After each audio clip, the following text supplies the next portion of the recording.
Enfoque. Geopolítica, investigación, relaciones internacionales. Enfoque. Una mirada profunda y decolonial a los hechos más importantes de nuestra historia. Enfoque. Comunicación articulada para el buen vivir. Pueblos con memoria. Estados Unidos aumenta la presión hacia Cuba y reaviva en todo el continente las voces de rechazo y apoyo a la isla. Bienvenidos, bienvenidas. Esto es Enfoque con Alejandra Patrone y la producción de los pueblos y movimientos articulados en Avia Yala Soberana. Hoy profundizaremos en este tema junto al historiador e investigador cubano Hassan Pérez Casabona.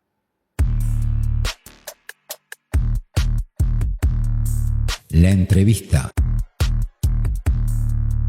Hassan, bienvenido a Enfoque. ¿Cómo estás? Es un gusto recibirte. Un abrazo para ti, querida Alejandra, para toda la audiencia. La magia de las redes sociales y de los espacios digitales permiten que los mensajes lleguen más allá de un área geográfica en específico. Así que un gran saludo a todos aquellos que nos están siguiendo ahora. Muchísimas gracias. Hassan, América Latina está sufriendo un nuevo embate tras la asunción del presidente de Estados Unidos, Donald Trump, el 20 de enero pasado, con una serie de medidas. Hay mucho para hablar, mucho para decir, en especial la presión que está ejerciendo nuevamente sobre Cuba, pero me gustaría pedirte una reflexión primero que nada por lo que está pasando en Guantánamo, ¿no? Y esta decisión de enviar a los inmigrantes que él considera peligrosos y terroristas a esa base naval. En primer lugar, quiero decir que hay un resurgir de la doctrina Monroe.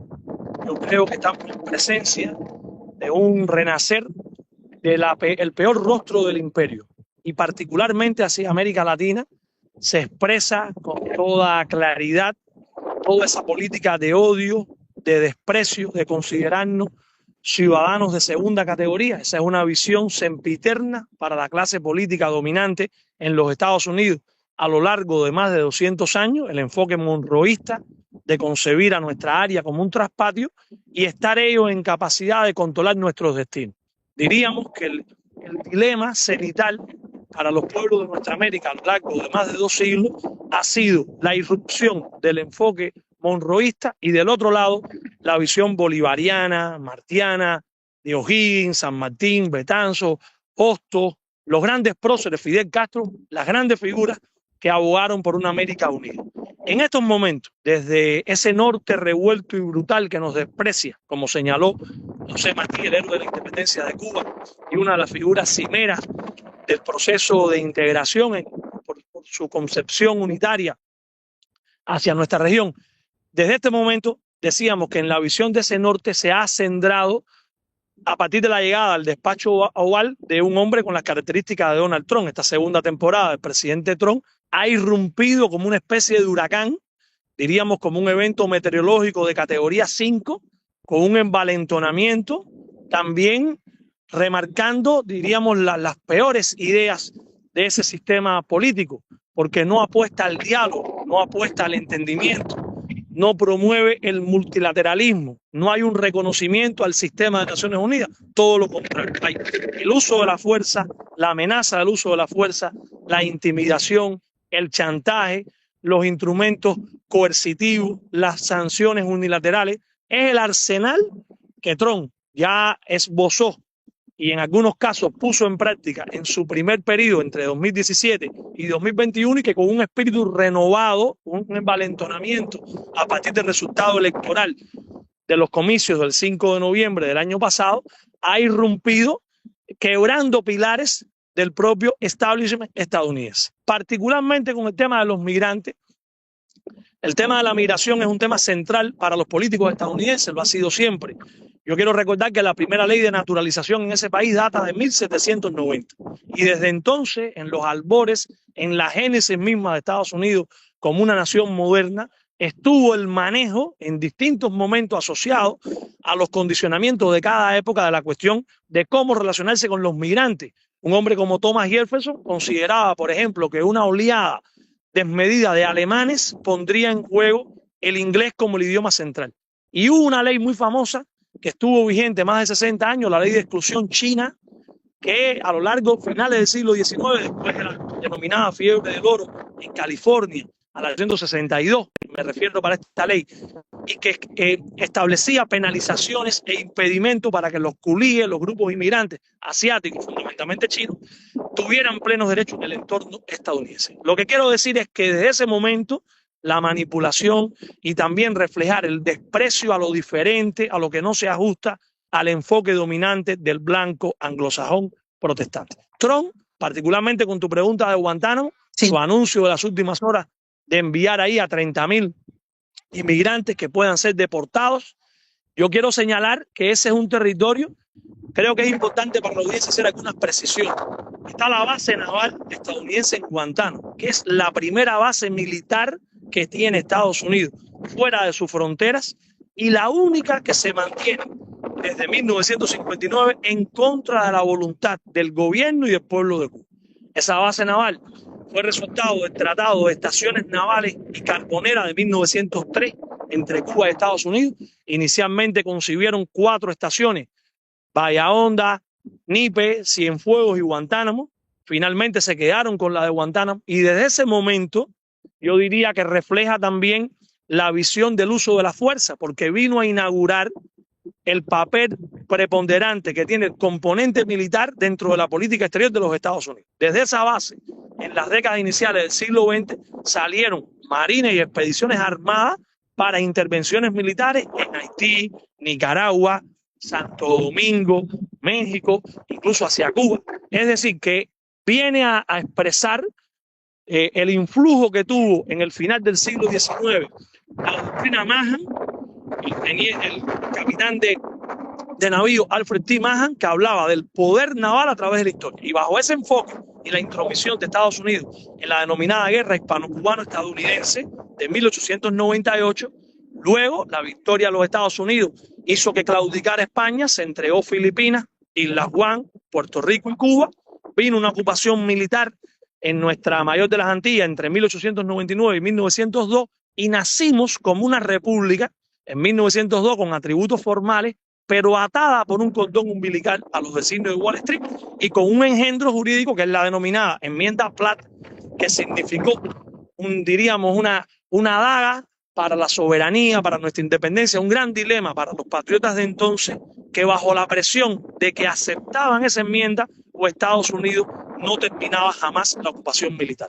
Posteriormente, como te señalaba, en 1903 se crean las condiciones para esta base. Estados Unidos tiene más de 800 bases militares, diríamos que en más de 70 países. Y esta es la primera y reitero, la única que se encuentra con la desaprobación de nuestro gobierno y de nuestro pueblo. Después de los eventos del 11 de septiembre de 2001, en esta instalación militar que no tiene ninguna utilidad, en primer lugar desde el punto de vista militar, porque Cuba no es un peligro para la seguridad nacional de los Estados Unidos, no lo ha sido nunca. Somos un país de paz que hemos estado en disposición de dialogar con ellos y con todos aquellos que tengan opiniones divergentes desde el momento mismo del triunfo revolucionario. Cuba tiene relaciones diplomáticas con 193 países. Es una nación de buena voluntad en el afán de avanzar y de llevar adelante los intereses centrales de las Naciones Unidas. Entonces, después de los eventos del 11 de septiembre de 2001, el presidente Bush, de forma unilateral, porque ese es un territorio que usurpa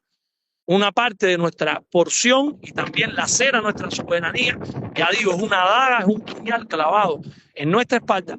El presidente Bush inauguró ahí ese campamento, ese centro, para llevar alrededor de 3.000 supuestos terroristas que estuvieron y algunos permanecen, no se saben la cifra porque sobre esto hay un silencio, muchas veces sepulcral, pero estuvieron detenidos y en una especie de limbo jurídico sin respeto a ningún debido proceso y sin ningún tipo de garantía. Recordemos que era la etapa oscura después de los ataques a Afganistán, a Irak, las denuncias también de lo que aconteció en Abu Ghraib y fundamentalmente en Guantánamo, donde cualquier ciudadano potencialmente era detenido en cualquier lugar de la geografía planetaria y muchos fueron enviados a Guantánamo. El presidente Obama, me parece importante decir esto también, en su campaña del 2008, en la idea de que sí es posible operar un cambio y toda la expectativa que generó en determinados entornos por sus orígenes, por sus ancestros, por ser el primer presidente con una ascendencia, diríamos, afroamericana a partir de su papá, que había estudiado en los Estados Unidos y casarse con una madre blanca, se comprometió a cerrar el centro de detención en Guantánamo, cosa que no cumplió. Si bien nunca dijo nada acerca de la base naval. Separo las dos cuestiones.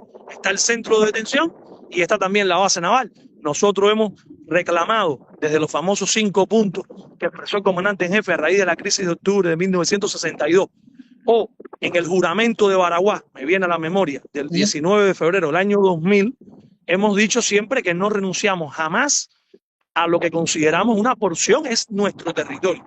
De hecho, no cobramos desde 1959 ninguno de los cheques que Estados Unidos, por el tema del arrendamiento, desde 1903, la dirección cubana ha dicho que un día esos cheques se exhibirán en un museo cuando ese territorio sea devuelto a Cuba. Entonces Obama habló del cierre del centro de detención, pero no se mencionó nunca la base naval. Ahora Trump, en esta política, hemos visto la gira reciente del secretario de Estado Marco Rubio, y en este tipo de actitud belicista, amenazante, que prácticamente recuerda, yo diríamos que una especie de remake del ganterismo de las ciudades desarrolladas de los Estados Unidos, de Nueva York, de Chicago, de los años 20, donde como una especie de matón de barrio que va intimidando a los comerciantes y a los ciudadanos y a todo el mundo a partir de su poderío y de su actuar con impunidad, pero al mismo tiempo también sin ningún tipo de escrúpulo, ha dicho que va a enviar ahí, y ya han llegado los primeros, han estado dándose a conocer las primeras imágenes. Cuba ha reiterado que no solamente es una violación a nuestra soberanía, es también el hecho de que eso sea utilizado con esos fines. Debo decir, porque hay un gran debate, no hay ningún tipo de sustento jurídico para que esa base permanezca en manos de Estados Unidos. Todas las convenciones internacionales, las de Viena y otros instrumentos del derecho internacional, reconocen el derecho cubano a exigir le sea devuelta esa parte de nuestro territorio, porque no puede haber ningún tipo de acuerdo jurídico, no solamente que sea a perpetuidad, sino que se mantenga cuando una de las partes ha expresado inequívocamente a lo largo de más de 66 años que no desea continuar, que es el caso cubano.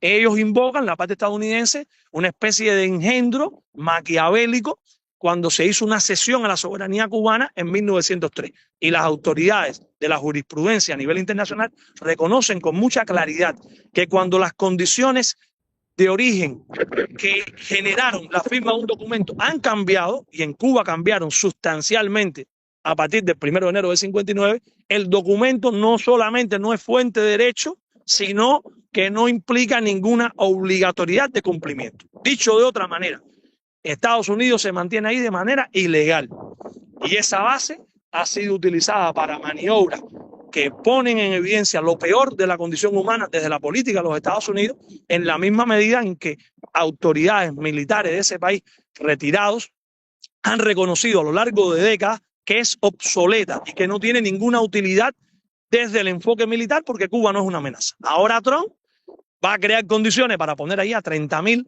migrantes, y creo que esto lleva una exigencia a la comunidad internacional. Se van a violar los derechos humanos de esos migrantes, no va a haber acceso a las condiciones en que se encuentren.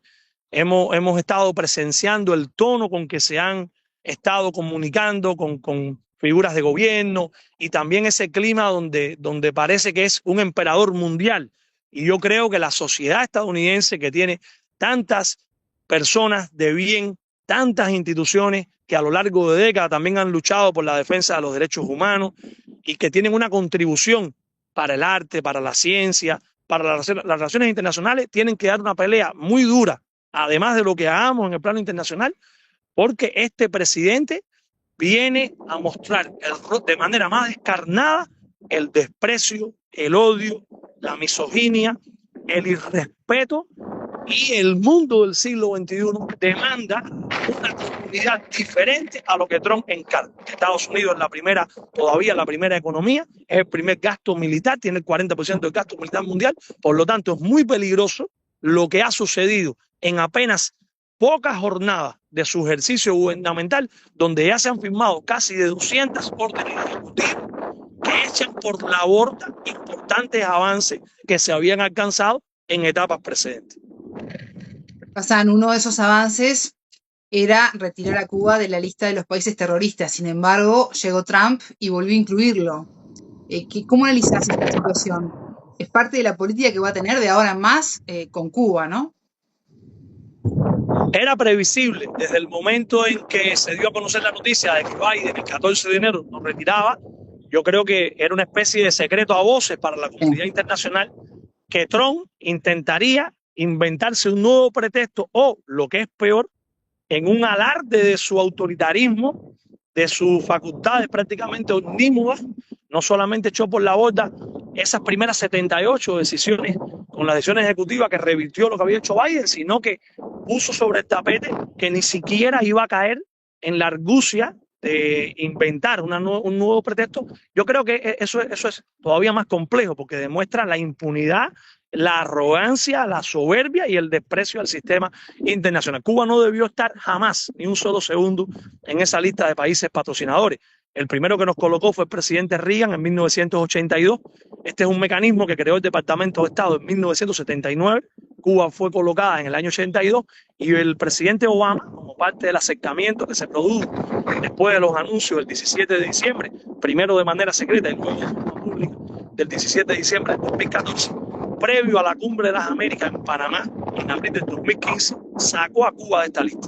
Cuando llegó Trump, una semana antes de abandonar el despacho Oval en el 2021, nos recolocó y Biden, solamente 6 días antes de volver a abandonar la Casa Blanca, nos sacó nuevamente. Y sabemos que al primer día lo hizo Trump. Es decir, aquí no hay ningún tipo de argumento, por supuesto, ni legal, ni jurídico, ni moral, porque Cuba es un país promotor de la paz, del buen entendimiento, del avance en las relaciones internacionales. Siempre se menciona el ejemplo de nuestras brigadas médicas, no es el único, de nuestros profesores, de nuestros artistas, de la comunidad también científica, todo lo que hemos puesto en favor del espacio latinoamericano, caribeño, africano y a nivel mundial, nuestras contribuciones en la biotecnología, las 3 vacunas y los 5 candidatos vacunales cuando la pandemia.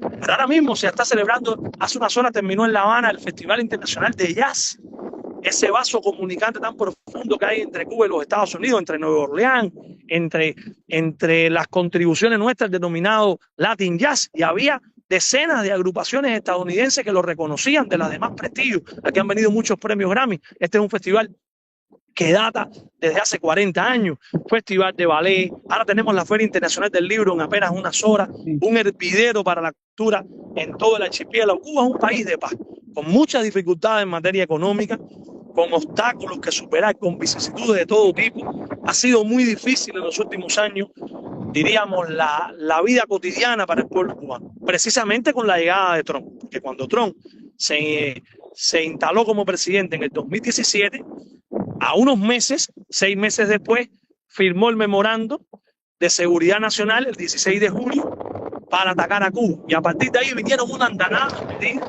unas 243 medidas con el objetivo de quebrar la revolución, de que nuestro proceso colapsara, las más abarcadoras, recolocarnos en la lista de países patrocinadores, pero también activar el título 3 de la ley Hart-Burton, que permite a los tribunales estadounidenses llevar ahí a sus cortes a empresarios que aleguen que perdieron sus propiedades en Cuba. Cuando triunfó la revolución, Cuba hizo un proceso de negociación con diferentes países europeos, España, Canadá, Francia, Inglaterra, con muchas naciones, y en base a los preceptos del derecho internacional se hicieron las debidas compensaciones y estuvo dispuesta la parte cubana a hacer lo mismo con los Estados Unidos. Sin embargo, la política de bloqueo, el ataque por Playa Girón, todo lo que desencadenó en esa operación Mangosta, en todos los programas subversivos, en todos los programas que la Agencia Central de Inteligencia, creada en 1947, luego la USAID, que por estos días también ha estado a debate, creada por el presidente Kennedy el 3 de noviembre de 1961, que de inmediato se vinieron a sumar a toda esa política de tratar de derrotar a la revolución. Entonces, desde que llegó Trump, hemos tenido, diríamos, que vencer obstáculos superiores. Hay un efecto para la generación eléctrica, para obtener medicamentos, para la producción de alimentos. El informe nuestro de bloqueo del año pasado reconoce que las pérdidas en 365 días superaron los 6.000 millones de dólares.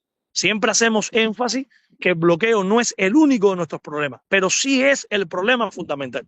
Evidentemente, nuestro país, nuestro proceso, tiene desafíos internos en los cuales encontrar solución en cuanto al modelo económico, en cuanto a la capacidad de poder generar bienes de consumo. Eso es innegable, pero es una verdad del tamaño de un templo que el principal lastre para nuestra economía y para el desarrollo social, económico en general, pero desde toda índole, es esa afectación del bloqueo que impide que un antibiótico, que impide que un litro de combustible se persiguen desde el punto de vista financiero, cualquier operación que se haga con Cuba, se persigue cualquier naviera que intente traer aquí un cargamento de combustible o de alimentos. Eso es una realidad. Hay que estar en las calles de nuestro pueblo para entender ese heroísmo sostenido que tenemos de 1959, también la resiliencia de nuestra familia, nuestras madres, nuestras esposas, los padres, con niños pequeños, con ancianos, y sobre todo la cultura política acumulada. Yo te diría, Alejandra, porque muchas veces desde el exterior, cuando no hay toda la información, también hay estereotipos, matrices, todo este envenenamiento de las redes digitales. Entonces, un poco que se caricaturizan las situaciones. Cuba es una realidad compleja, es una realidad también muy heterogénea, pero hay un proyecto emancipador, alternativo a contracorriente, que generó y que apuesta por un ser humano diferente y por un sistema internacional también de paz. Yo diría que ese sistema, esa cultura política, ha sido el escudo y espada que nos trajo hasta aquí. Entender nuestra resistencia de un pragmatismo material conduciría a errores a muchas personas, incluyendo los analistas de inteligencia de los Estados Unidos, que ante la sumatoria numérica fría de las dificultades que tiene Cuba, cree que hay una igualdad con el colapso de la revolución y no son capaces de entender la hondura de lo que ha venido aconteciendo aquí a lo largo de décadas, en esa idea que Che Guevara definía como la aspiración siempre perenne, inacabada, imperfecta, continua, de crear un hombre y una mujer, un ser humano nuevo, con otros resortes, con otra capacidad de estimular. Yo quiero hacer énfasis de que estamos viendo etapas muy difíciles, pero el pueblo cubano sabe qué cosa es lo que está en juego. Si la revolución no existiese, no solamente sería la quiebra de un sistema político, económico y social, sería también la pérdida de nuestra soberanía. Seríamos tragados. La historia enseña con suficiente elocuencia el precio que han tenido que pagar otros proyectos cuando sucumbieron. Y también enseña con extraordinaria claridad y nitidez que el tiempo está del lado de los pequeños. La solidaridad, lo que ha despertado nuestro país a lo largo de todos estos años, como inspiración desde un modelo imperfecto. Nosotros no somos el paraíso terrenal, ni estamos en condiciones de establecer recetas, ni jamás hemos pretendido que la experiencia cubana puede ser clonada acríticamente en otro espacio. Incluso en el entorno latinoamericano de los últimos 20 años, con todo el denominado ciclo progresista, con todas las expectativas que en algunas veces se han cumplido, otras no, pero siempre hemos dicho, lo que nos llama la atención, lo que nos alegra es la policromía, la cantidad de colores que todos esos proyectos han tenido. Ninguno puede ser comparado con el otro, responden a circunstancias, a condiciones históricas complejas, concretas diferentes, a procesos identitarios diferentes, y eso ha sido para nosotros, yo diría que también una inspiración, porque nos ha hecho sentir el orgullo de que en buena medida que la revolución cubana no se doblegara, no se quebrara, inspiró a otras generaciones de personas de bien que en el mundo y particularmente en América Latina abogan por enfoques integracionistas, abogan por enfoques sociales, no creen ese cuento de camino de que el crecimiento solo es la sumatoria de aspectos económicos. Nosotros sabemos que cualquier crecimiento económico, y en Cuba lo necesitamos, no puede ser analizado al margen de la inclusión y de la justicia social. Nosotros tenemos esa filosofía y desde el primer momento que triunfamos, siendo un país pobre, no tenemos el petróleo que tiene Venezuela, no tenemos el litio que puede tener Bolivia, Argentina. Aquí decimos con orgullo que nuestro principal capital es el capital humano, haber graduado 1,4 millones de profesionales universitarios en 65 años. Y en Cuba, para que se tenga una idea, en 219 años hubo una sola universidad. Los estudios reflejan que a mediados de la década del 60, del 50, no hablo solo del programa de Moncada, hablo del censo de la agrupación católica universitaria, más del 30%, y si se consideraban los analfabetos funcionales, podía llegar casi al 60% de la población era iletrada. Y desde que la revolución triunfó, lanzó como idea central, como brújula, no te decimos cree, te decimos lee. Ese es el espíritu que va a reinar ahora también en la Feria del Libro, a partir de que aspiramos a un tipo de ciudadano pensante que dialogue con su realidad, con la realidad internacional y que tenga un posicionamiento crítico, pero comprometido con su historia, con su destino y fundamentalmente con la transformación en un mundo de paz. Hoy el presidente Trump y los halcones que se han rodeado junto a él, yo diríamos que encarnan la antítesis de lo que necesita la humanidad. ¿Cómo entender a un hombre como Robert Kennedy al frente del Departamento de Salud que está en contra de las vacunas, que está en contra de la floración del agua? ¿Cómo entender que incluso desde la perspectiva propia de la entidad especializada militar sean presentadores de televisión? O Marco Rubio, que ha ido vociferando por 5 naciones ahora de Centroamérica, chantajeando, extorsionando, intimidando. Y en las calles hemos visto también la respuesta profundamente popular, porque hay una sapiencia, hay un acervo desde nuestra América que no puede ser reducido a cero por ningún envalentonamiento del imperio. Siguiendo, Hassan, esa línea de la respuesta popular, mencionabas a los estadounidenses de bien, ¿no?, que están a favor de la defensa de los derechos humanos, del derecho internacional. Pienso también en toda la región. ¿Cómo ves la articulación, la importancia de la articulación de los movimientos sociales, de los movimientos políticos, para poder contrarrestar todas estas presiones que está haciendo Estados Unidos hacia América Latina?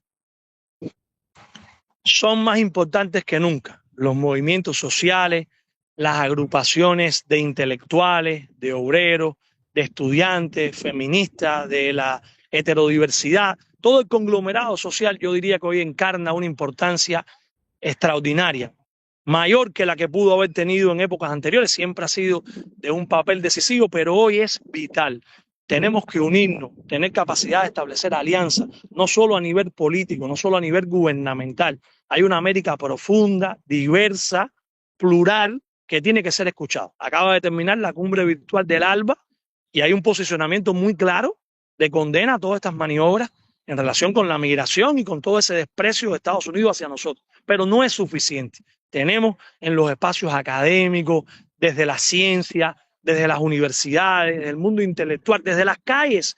Las calles son nuestras y las calles son de nuestros pueblos, de los trabajadores, de los que en todos los espacios tenemos esa capacidad tremenda de reinventarnos cada día en las grandes ciudades, en los cinturones periféricos, en ese campo profundo. Divididos no podemos pelear contra esa hiena, contra ese monstruo, esa hidra de múltiples cabezas. Unidos somos invencibles.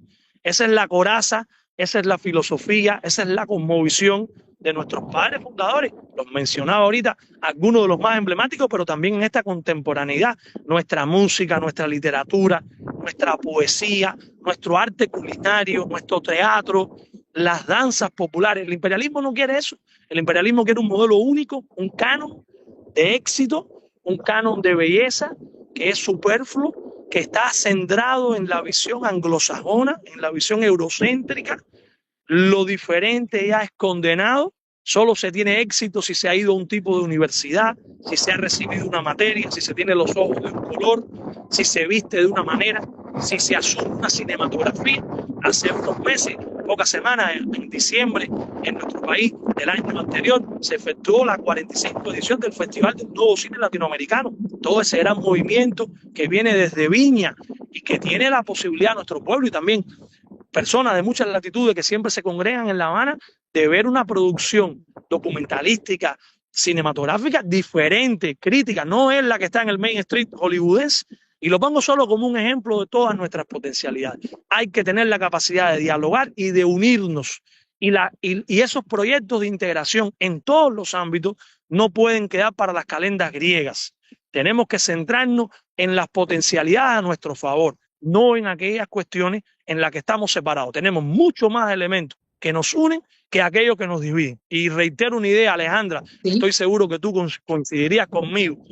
La llegada de ese neofascismo, de ese populismo de derecha, de ese desprecio que encarna Donald Trump, crea también condiciones excepcionales para la lucha, para el fomento de plataformas unitarias, si tenemos la capacidad de entender la hondura de los desafíos y las reservas que están de nuestro lado. Yo creo que hay una oportunidad. Obama desdibujaba el rostro imperial Era el poder inteligente, la seducción, cautivar, un encantador de serpientes. Trump evidencia con toda su crudeza la incapacidad del imperialismo de dialogar con nosotros. Por lo tanto, nos tiende, casi que nos sirve en bandeja de plata, una oportunidad para pelear con inteligencia. Viene a mi memoria aquel pronunciamiento de enorme valor de José Martí, de pensamiento en la guerra mayor que se nos hace. Ganemos la pensamiento. Va a depender de lo que nuestros líderes y nuestras organizaciones y nuestro pueblo, porque hoy cualquier proyecto tiene que cimentarse sobre la inteligencia colectiva. Hassan, ya estamos en los minutos finales de Enfoque, pero quiero consultarte sobre algo. Sé que participaste del evento internacional por el equilibrio del mundo que terminó esta semana en La Habana. ¿Qué nos puedes contar de este importante evento? Un evento extraordinario. Participaron más de 1000 delegados de 98 naciones. Algo fabuloso. Yo he tenido la posibilidad de estar prácticamente en todos los encuentros, desde el primero, que se efectuó en el año 2003. Regresamos del Foro Social de Porto Alegre, una amplia delegación cubana, y nos incorporamos en aquella ocasión en el sesquicentenario, el 150 aniversario del natalicio de José Martí. Una oportunidad excepcional, Alejandra. En La Habana, la confluencia de personalidades de diferente formación académica, procedencia, dialogando, ha sido un espacio que se ha consolidado desde esa amplitud para cuestiones de género, cuestiones vinculadas al medio ambiente, los jóvenes, los obreros, los escritores, y de verdad yo creo que había una coincidencia. José Martí con su capacidad de anticipación habló del papel que le correspondía a Cuba y a las Antillas para actuar como equilibrio del mundo ante las apetencias del gigante de 7 leguas que se cernía sobre nuestros pueblos. Recuerda que José Martí en 1891 va a escribir el ensayo Nuestra América y va a ser alguien que peleará con mucha fuerza ante el engendro de la Conferencia Monetaria y la Conferencia Internacional de Washington entre 1889 y 1891, que sentó las bases de un sistema neopanamericano profundamente monroísta que luego cristalizaría en la 9ª Conferencia de Bogotá en 1948. Estados Unidos, en el epílogo del siglo XIX, reinventó, porque ya era fuerte, el espíritu de la doctrina Monroe y salió a crear las bases de un sistema de dominación hemisférico, el cual tiene su corona en la OEA. Por eso que el triunfo de la Revolución Cubana, antes de proclamar el carácter socialista, ya venía a asestarle un golpe demoledor a ese proyecto de dominación hegemónico hemisférico que tiene en la OEA su punto de vanguardia y que fue utilizada además como la lanza principal para el ataque a Cuba en los primeros años de la Revolución. Este fue un evento excelente. Desde ya está la convocatoria para la 6ª edición en el año 2027. Yo estoy aquí ahora en un complejo gigantesco que hay en la ciudad de La Habana que se llama Ciudad Deportiva. Hace un día espléndido hoy en nuestra capital. Los últimos días frente frío, pero hoy con una temperatura agradable, mucho más agradable que las nuestras, que son tan intensas por el calor. Y estoy aquí rodeado de muchachos, de jóvenes que hacen ejercicio físico, que en medio de sus profesores, sus entrenadores, en el fútbol, en el voleibol, en muchos deportes, es el deporte derecho de nuestro pueblo, y que salimos todos los días no solamente a reinventarnos, sino a inspirarnos y a sentir que la única opción es vencer. Nosotros no tenemos otra opción que no sea ir hacia adelante. No vamos a entregar nuestras banderas. Hemos pagado como pueblo un precio elevado en materia económica. En el evento del equilibrio del mundo se habló de este tema. Hubo personalidades de 98 naciones y todas aportaron. Yo creo que cuando uno escucha las diferentes aproximaciones, enfoques cualitativos que se complementan, paradigmas teóricos que vienen a incrementar todo este arsenal, hay que pelear con las ideas, hay que pelear con el razonamiento, con los argumentos y también con la capacidad de soñar. Ningún dictador monstruoso, ningún hombre que se considera una especie de Superman, que se casi que interpreta un cómics en cuanto al superpoderío estadounidense, va a apagar la antorcha que a lo largo de siglos ha calado muy hondo en nuestro pueblo y que nos inspira. Tenemos mucho que mostrar. El evento de La Habana estuvo en esa dirección. Lo que ocurrió en Caracas unos días antes, a partir de la instalación nuevamente del presidente Maduro, toda esa agrupación antifascista que es más necesaria que nunca, también fue un canto a la esperanza. Y desde aquí decirle a nuestros amigos en el mundo, a ustedes que hacen un periodismo comprometido, crítico, que punza en los temas que son ignorados por los grandes centros, que nosotros vamos a seguir resistiendo. Tenemos que tomar decisiones, tenemos que ser innovadores, creadores. No es un decálogo, no es una receta. Pensamos que la inteligencia y también las experiencias que apreciamos en otras latitudes nos conducen en una dirección correcta. No tenemos miedo a equivocar.